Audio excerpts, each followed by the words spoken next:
Brasil, passando pela África até a Sibéria, você encontra o xamã, que são homens ou mulheres que têm experiências de transcendência e conseguem encontrar respostas para a vida além da vida ou além da matéria. Então, Mircea Eliade, que é o maior estudioso de xamanismo, que escreveu o Xamanismo e as Técnicas Arcaicas do Êxtase, ele fala que isso faz parte do humano, do ser humano. Algumas pessoas em algum momento da vida têm esse tipo de experiência e parece estar doente, mas não tem um dia. Isso é chamado de doença xamânica, porque ele encontra a solução sozinho ou alguém que já é um xamã, ou seja, que é um feiticeiro, que é um praticante de magia, que é um sacerdote. Ajuda a pessoa a se encontrar. Mediunicamente se diz, quem não vê pelo amor, vê. A história de vir pela dor é muito comum quando a vida não está bem, quando a gente não sabe mais o que fazer da nossa vida, quando a gente não encontra soluções. Então, podemos dizer que eu sou, e todos nós somos, pessoas fragmentadas. Porque eu sou o corpo, eu sou o espírito, eu sou a mente, eu sou as emoções. Eu sou também um corpo mediúnico, eu sou aquilo que é consciente e eu sou também aquilo que é semiconsciente e há algo inconsciente que também sou eu. E às vezes cada uma dessas partes tem vontades diferentes. O corpo quer estar num lugar, a alma quer estar no outro lugar, o coração quer estar no outro lugar, a mente não sabe onde quer estar, ela está maluca, ela está bagunçada.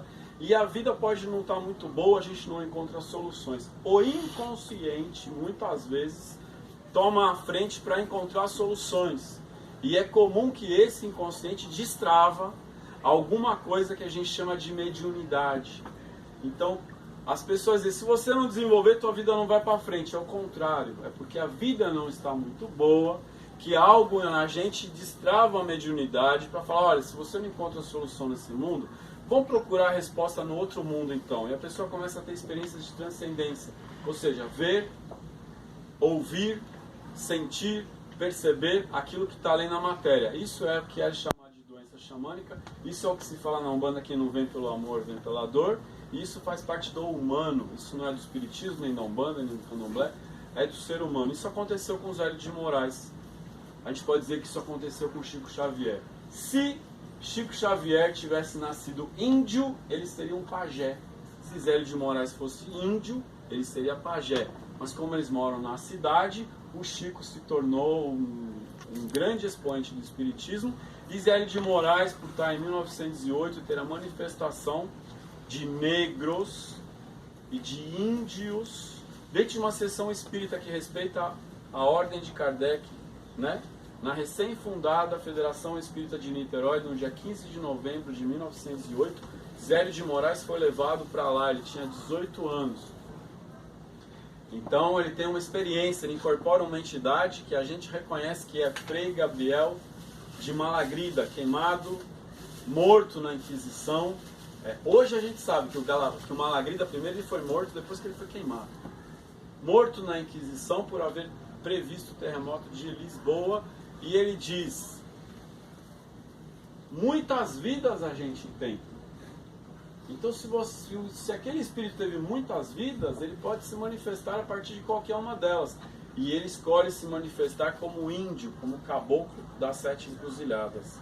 No dia 16 de novembro, na casa da família de Zélio de Moraes, uma família católica, o caboclo das 7 encruzilhadas incorpora e ali começa o trabalho que será o trabalho da Tenda Espírita Nossa Senhora da Piedade. Eu tive o privilégio, eu tive a honra e tive o prazer de, anteontem, estar lá na Tenda Espírita Nossa Senhora da Piedade para os 111 anos de Umbanda, onde por mais de 15 anos eu sou recebido com muito amor, com muito carinho, como se fosse da família.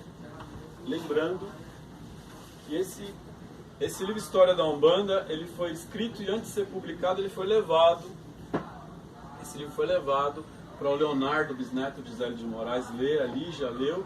E hoje esse livro tem o prefácio de Leonardo, que é o bisneto de Zélio de Moraes. Ali Zélio anuncia que vem trazer um novo trabalho espiritual, não tinha nome ainda. Um novo trabalho espiritual, onde quem sabe mais ensina, quem sabe menos aprende. A ninguém vai virar as costas. Assim ele começa um trabalho que no futuro receberia o nome de Umbanda. Embora a palavra Umbanda existe na língua Quimbundo, que quer dizer a arte do curador, o curador é chamado de Quimbanda, portanto não tem nada a ver com Quimbanda brasileira e nada a ver com Umbanda brasileira. Um xamã angolano, que é um Quimbanda, faz uma Umbanda, mas para Zélio de Moraes, Umbanda quer dizer Deus e Banda quer dizer ao lado de Deus. Somos nós ao lado de Deus. Tanto que primeiro ele chamou de Alabanda.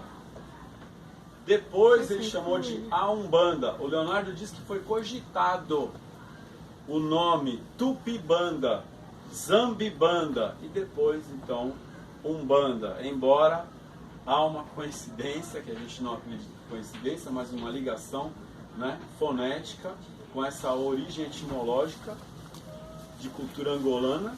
Ali começa um novo culto. Um culto que tem uma ascendência muito forte do espiritismo. Zélio de Moraes desencarnou em 1975 dizendo-se espírita, mas para ele era importante frisar espiritismo de Umbanda. O que é religião?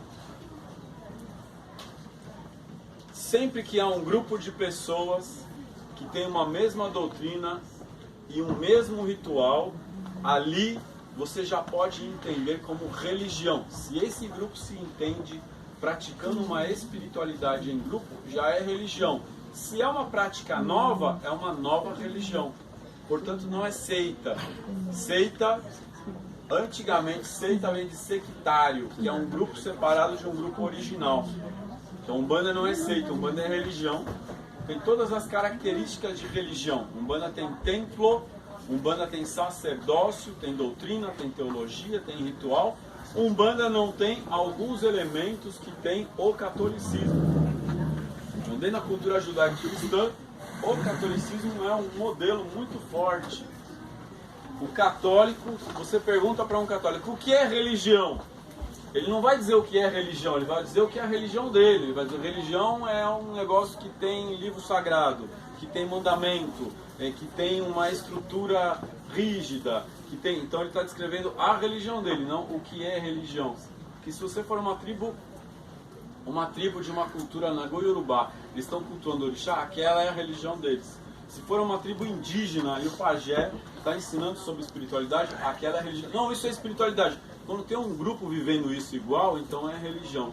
É espiritualidade quando eu estou sozinho, vivendo de forma livre, sem nenhuma denominação. Então, é religião. Por isso, Umbanda é religião. Num país, quando se diz que o país é laico, quer dizer que o país não tem uma religião oficial. Agora, além de laico, é leigo, ou seja, ninguém pode definir o que é ou o que não é religião. É a pessoa que diz. Para você ter uma religião oficialmente, ou seja, o que é uma religião reconhecida legalmente? É um grupo de pessoas que registram isso em cartório, já é religião. Então qualquer um aqui, ó, aqui a gente já pode se reunir e criar uma nova religião. Nós vamos fazer a religião do Gramulhão, vamos fazer a religião, hein, do Chico, do Zé, do Mané, da Maria. Vamos fazer, então eu estou trabalhando com Maria Preta, vamos fazer a nova religião, que é a religião da Maria Preta. Então é a liberdade. Agora a Umbanda, além de ser religião, ela tem um contexto histórico, ela tem origem. Zélio de Moraes é fundador da Umbanda, não porque ele incorporou um caboclo, não porque ele incorporou um preto velho, porque antes de Zélio incorporar, já existia um negócio ali no Rio de Janeiro, que é um candomblé. Um candomblé no Rio de Janeiro, que o nome era macumba. Então já existiam as macumbas. A gente fala, macumba é um instrumento de percussão. E eu também repeti isso. Porque toda a Umbanda dizia, macumba é instrumento de percussão, macumba é instrumento de percussão. Macumba, eu falei, é mesmo? O pai Ronaldo Linares tem até um tamborzinho lá que ele fala, esse aqui é a macumba. E agora, recentemente, é incrível, né? A palavra macumba existe em mais de 15 dialetos falados em Angola e quer dizer o feiticeiro. Então um macumbeiro, ele pode ser um tocador de macumba, ele pode ser um cantor, ele pode ser mas um macumbeiro, acima de tudo, é um feiticeiro. Então macumba é uma religião mágica, que é um candomblé que existia no Rio de Janeiro. A palavra macumba ficou muito pejorativa. A Umbanda, na década de 30, para se legitimar, vai se aproximar do espiritismo. Se aproximando do espiritismo, a Umbanda busca aquela estrutura de registrar em cartório, de criar federação e tudo. Em 1939, Zélio de Moraes funda a primeira federação de Umbanda, a Federação Espírita de Umbanda. É a Ordem do Caboclo das Sete Cruzilhadas. Até 1918, a única tenda de Umbanda é do Zélio. Em 1918, o Caboclo das Sete Cruzilhadas pede para fundar outras tendas. Mas antes do Zélio incorporar o caboclo, na macumba já tinha caboclo e preto velho. Se a gente for a um catimbó, que é uma religião predominante no Pernambuco, lá tem caboclo e preto velho. Se a gente for no tambor de Mina, que é uma religião que predomina o Maranhão, lá tem caboclo e preto velho. Se a gente for na Venezuela, num negócio chamado Culto de Maria Leonça, lá tem caboclo e preto velho. Se a gente for lá nos Estados Unidos, Culto Inti, tem manifestação de índio, daqueles índios norte-americanos. Inclusive você vai encontrar lá o Pantera Negra, vai encontrar lá o Pena Branca, alguns caboclos que estão aqui. Então, incorporar caboclo não define Umbanda. Zélio de Moraes é fundador da Umbanda, por quê? Porque ele criou o ritual, esse é o mérito dele. Ele criou o ritual, ele criou a doutrina, ele criou o templo, ele registrou em cartório a primeira tenda espírita, e ele incorporado do Caboclo das Sete Encruzilhadas, tem mensagens gravadas. O Caboclo das Sete Cruzilhadas falava com todas as letras: eu vim trazer essa religião. E nunca houve ninguém para contestar. Por quê? Porque antes disso não há esse ritual. Mas já havia caboclo. Então é comum que as pessoas dizem: Umbanda já existia. O que a gente faz, que é incorporar caboclo, já existia. Não existia esse ritual, essa estrutura. Esse é o mérito de Zélio de Moraes. A tenda espírita Nossa Senhora da Piedade está lá até hoje.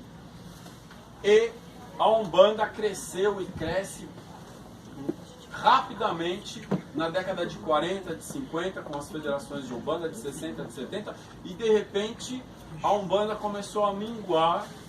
Houve, a partir da década de 70, um grande crescimento de igrejas evangélicas, da religião evangélica, do neopentecostal. E há uma massa de uma população indo para as religiões neopentecostais, e a gente reconhece que Umbanda já foi na década de 60, de 50, muito popular, mas não tinha estrutura. Não tinha uma teologia escrita, não tinha um corpo de literatura forte, contrário do espiritismo. Então, o umbandista buscava no espiritismo a sua leitura e o umbandista buscava no candomblé o seu axé. E ficava meio perdido na Umbanda. Quando houve um movimento neopentecostal de ataque, de confronto, de enfrentamento, muito umbandista ficou perdido. Muitos foram para o espiritismo, muitos foram para o candomblé. Não é incomum descobrir que o vô, a avó, o tio frequentou a Umbanda lá na década de 70, mas por algum motivo abandonou a religião. E a partir da década de 90, Rubens Saraceni começa a psicografar. O Guardião da Meia-Noite é o grande marco da obra de Rubens Saraceni, é um marco na literatura de Umbanda. O Guardião da Meia-Noite é o primeiro romance psicografado de Umbanda que tem uma grande aceitação. Não é o primeiro que... O primeiro que o Rubens escreveu foi Cavaleiro da Estrela Guia. O primeiro que ele publicou foi de forma independente, um livro chamado Hashmeir, depois o Ancestral Místico, Cavaleiro da Estrela Guia, o Guardião da Meia-Noite. Ele publica a Umbanda, o Ritual do Culto à Natureza, e o Guardião da Meia-Noite é unanimidade. Quem aqui já leu o Guardião da Meia-Noite? É isso, é unanimidade. Você já leu... Qual livro eu devo ler sobre Umbanda? Primeiro livro, leia o Guardião da Meia-Noite. O Rubens publicou pela editora Madras mais de 50 títulos de Umbanda em parceria com o presidente saudoso e querido em memória, Wagner Veneziani Costa. Ele, junto com o Rubens, eles abriram campo para a literatura de Umbanda, porque em muitas livrarias, livro de Umbanda não entrava. O Wagner, até o último dia de vida, falava como foi difícil entrar com o livro de Umbanda na livraria Cultura, por exemplo. Eu posso falar aqui de outra livraria? Houve muita dificuldade de entrar com o livro de Umbanda, porque as pessoas não entendiam que Umbanda é uma religião, não entendiam que essa literatura... Mas No momento que chega a obra psicografada, isso muda o panorama da religião, e aí outros umbandistas começaram a psicografar. Então isso é uma colaboração para toda a religião. A obra de Rubens Saraceni é maior do que ele. Em 1995, eu já havia conhecido o Rubens, a gente estava já muito próximo. Quando o Rubens começa a estruturar e criar o curso de teologia de Umbanda, eu estou junto dele a gente participei da criação do curso de teologia de Umbanda, de sacerdócio de Umbanda e dos cursos de magia. E ali a gente começa a ter uma outra característica, porque a Umbanda no final da década de 80 ela vinha minguando, na década de 90 a Umbanda começa a crescer, e a gente vê que a Umbanda cresce onde há cultura, onde há informação. Era comum no passado dizer, você não precisa saber nada, seu guia tem que saber tudo, mas se eu não sei nada, então como vou dizer que é a minha religião? Se eu não sei nada é apenas uma manifestação. O guia incorpora, ele sabe tudo, é uma manifestação. Para que eu entenda que é minha religião, para eu ter pertença religiosa, eu preciso ter um mínimo de conhecimento sobre essa religião. E o Rubens começa a explicar os fundamentos da religião de Umbanda, com livros como Código de Umbanda, Umbanda Sagrada, Orixás Ancestrais. A literatura do Rubens é vastíssima, é incrível. O livro História da Umbanda é um livro de pesquisa, foi o Rubens que pediu para eu escrever esse livro. Foi 2 anos de pesquisa para chegar. Eu acho que é o meu livro mais de peso, esse aqui, ó. Fica em pé. Bem, que quando o escritor escreve o livro Fica em Pé, o negócio começa. Então, orgulho e vaidade para mim? Não, mas para a religião. Para a religião, são 50 títulos pelo Rubens, e agora o livro de Pombagira é o meu 13º título. No ano passado, eu lancei o livro Exu Não é Diabo, para as pessoas, porque havia uma demanda muito grande de desmistificar Exu e as pessoas entenderem que elas nem sabem quem é diabo. Lúcifer não existe na Bíblia. Na Bíblia existe uma citação que a estrela da manhã caiu. Esse é Nabucodonosor, não é Lúcifer. Lúcifer é uma criação tardia de uma religião política romana, chama-se Igreja Católica. Jesus é Yahshua, ele não é Deus a partir de um olhar judaico, ele só pode ser Deus no olhar romano, porque um romano não rezaria para alguém que fosse menor que Apolo. O romano não rezaria para alguém que for Jesus é elevado a Deus para satisfazer um contexto político daquela religião. Isso é um fato. Jesus ser Deus, a segunda pessoa da Trindade, é um dogma. Então, o que eu estou dizendo que é fato, para quem é católico não pode questionar. Porque quando a religião tem dogmas, dogmas são verdades de fé que você não pode contestar. Você não pode contestar que uma mulher deu à luz sendo virgem. E aí quando você fala que tem um Deus elefante, parece muito engraçado. Então são questões de fé. A religião não tem dogma, a religião Umbanda. Tudo pode ser questionado, tudo pode ser avaliado, tudo pode ser medido. Então eu entendo que essa é uma beleza da Umbanda. Ela não está escrita. A Umbanda não tem um livro sagrado, mas ela crê que todos os livros sagrados da humanidade a gente pode ler, a gente pode estudar e a gente pode avaliar. É impossível pegar um livro como a Bíblia e dizer que tudo me serve, porque é um conjunto de muitos livros escritos ao longo do tempo e tem um contexto histórico. Então se está escrito lá, pedreja a mulher adúltera, no Novo Testamento já não servia, porque Jesus já falou que não, atira quem não tem pecado. No Velho Testamento está escrito olho por olho e dente por dente. Dente por dente, no Novo Testamento, Jesus diz, dê a outra face. Então a própria Bíblia já é um livro que diz, olha, isso servia para lá, não serve para cá. Então o que serve para mim? Para Umbanda serve tanto quanto todos os outros livros, assim como a obra de Kardec.